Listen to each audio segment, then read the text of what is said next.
अच्छा मामा मामा, किचन यानी बावर्ची खाने में जाने से पहले मेरी एक बात सुनिए। वो ये कि मैं एक नहीं, दो नहीं, तीन भी नहीं, जबकि चार चार पराठे खाऊंगा। अरे बिल्कुल नहीं। तुम अपनी हालत देखो, पहले ही तुम इतने मोटे हो रहे हो। तैमूर, अम्मा खैर हो गई।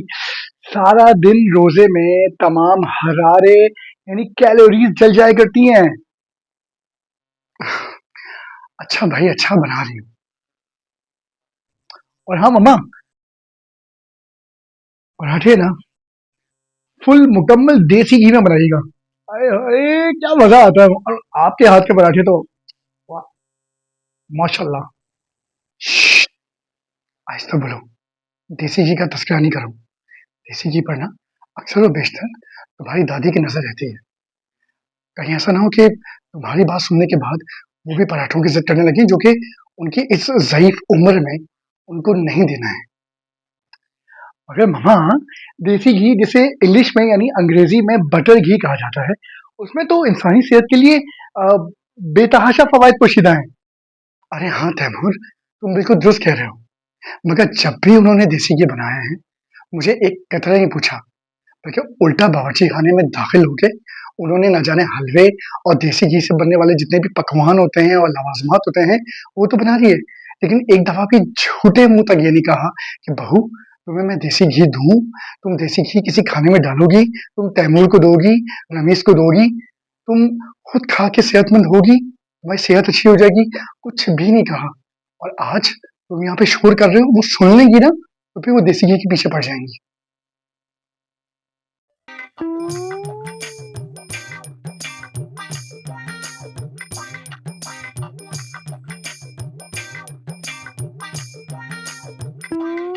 अरे अम्मा, दादी।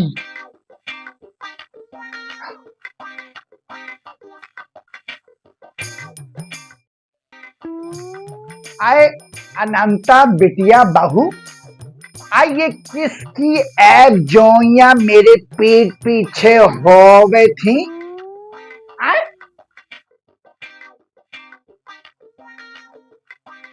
आहू, ले। अरे कुछ नहीं दादी, दरअसल इनकी जो सहेली है ना, उनकी सास बहुत ही तेज चालाक मक्कार औरत थी। अरे भाई, इनकी सहेली से देसी घी छुपा छुपा कर इस्तेमाल करती थी और उनको देती भी नहीं थी।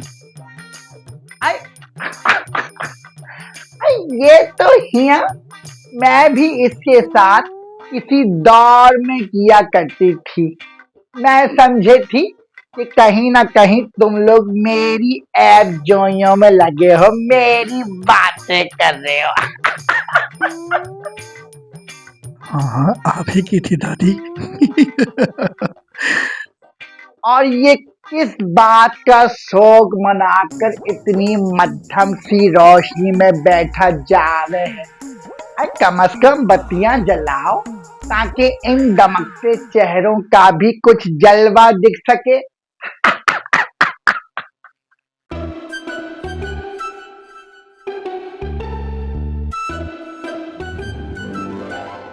जला दी लाइट।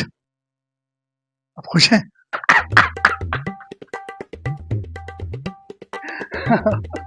वैसे दादी, मैं और मम्मा जहाँ भी जाए ना, भाई हमारा तो जलवा ही जलवा है। मैं देखूं हूं कि ये तू इस जलवे वाली बात में मुझे यानी अपनी दादी को ना गिने हैं। क्यों भैया? भैया आप लोग आपस में बातें करें, मुझे देर हो रही है। मैं जा रही हूँ शहरी के लिए। वैसे ही बहुत वक्त हो चुका है। लिहाजा मुझे इजाजत दीजिए।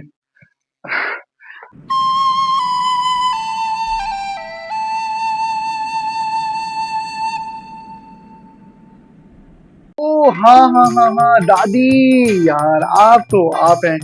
आपके जलवे तो वो आप क्या बताती थी, वो दूर पुरानी दिल्ली की गलियों चौबारों में आपके क्या जलवा अफरोजियां थी, क्या आपकी किस्से कहानियां। अरे भाई, हम तो उससे कब से वाकिफ हैं।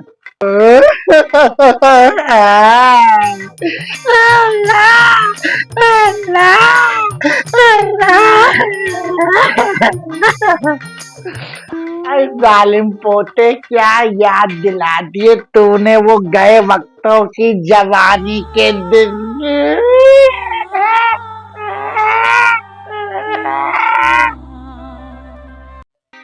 गए वक्तों की जवानी के दिन। दादी, वैसे अब आप कौन सा जवान है जो गए वक्तों की जवानी का जिक्र करके खुद को अब भी जवान जाहिर कर रही हैं? आ, आ, उड़ा ले, उड़ा ले बे मजाक। जाने तूने तो कभी आगे जाके मुस्तकबिल में बुढ़ापा देखना ही नहीं है जी। अरे दादी, अल्लाह ना करे कि मैं बुढ़ापे तक जाऊं जिसमें चेहरे की और गर्दन की खाल तक लटक जाती है। मैं तो जवानी दीवानी में सब कुछ करके मर जाने को तैयार हूँ। और तो और अपने आने वाली नस्लों के लिए जवानी की दुआ अलग मेरी तरफ से। आ, भाई देखो सुनो, और भी इनके ये किस्से और आने वाले कारनामे कि अभी जमीन से ये ढंग से सही से उगे नहीं है बरखुरदार, और जवानी में ही सब कुछ कर करा के और मर जाने की बातें करे हैं। दादी, वो देखें, मौत का फरिश्ता। अरे नहीं, नहीं नहीं नहीं, ये तुम ऐसा मजाक करे तो तैमूर है।